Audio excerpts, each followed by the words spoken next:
एक नगर में सूरज सिंह नाम का राजा राज करता था। राजपाट उसे विरासत में मिला था।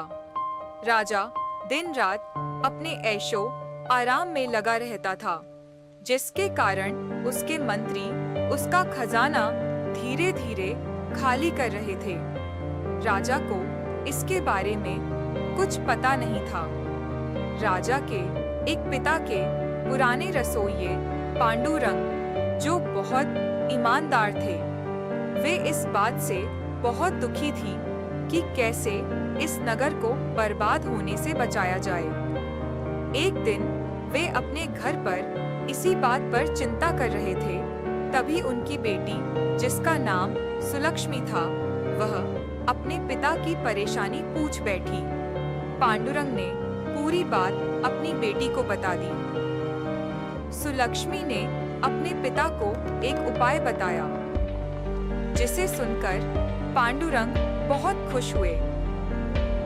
अगले दिन वे राजा सूरज सिंह के सामने गए और उन्होंने कहा, महाराज, आज आपके लिए जो खाना बनने वाला है, उसमें किसी भी प्रकार के मसाले नहीं होंगे। राजा को चटपटा खाना बहुत पसंद था।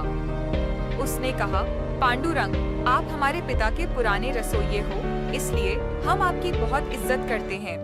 लेकिन इसका यह मतलब नहीं कि आप कुछ कहेंगे आपसे नहीं बन सकता तो हम कोई दूसरा रसोइया नियुक्त करेंगे, आप जा सकते हैं।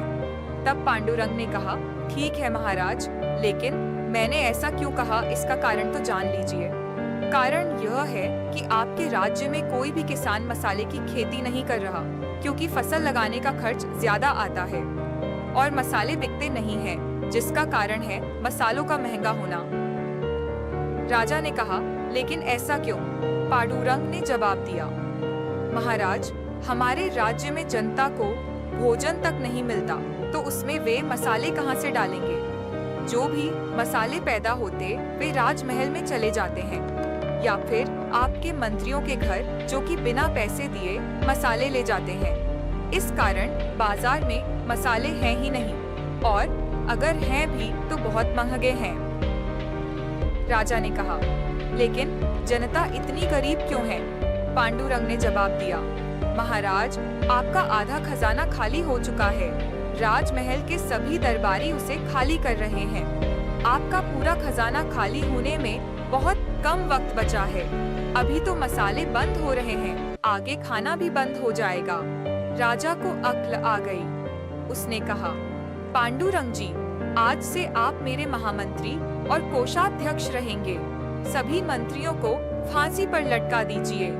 यह सुनकर सभी मंत्री राजा से माफी मांगने लगे। तब पांडुरंग ने कहा, महाराज, इन्हें एक मौका दीजिए, ये अपना काम सही से करें, नहीं तो सजा मिलेगी। राजा ने पांडुरंग को सारा कार्यभार संभलवा दिया।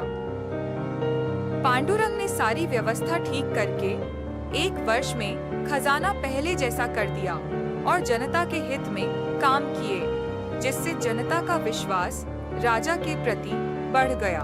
नगर में फिर से खुशहाली लौट आई। राजा ने पांडुरंग से कहा, आपने न केवल राज्य को बचाया, बल्कि मुझे भी एक सच्चा राजा बनना सिखाया।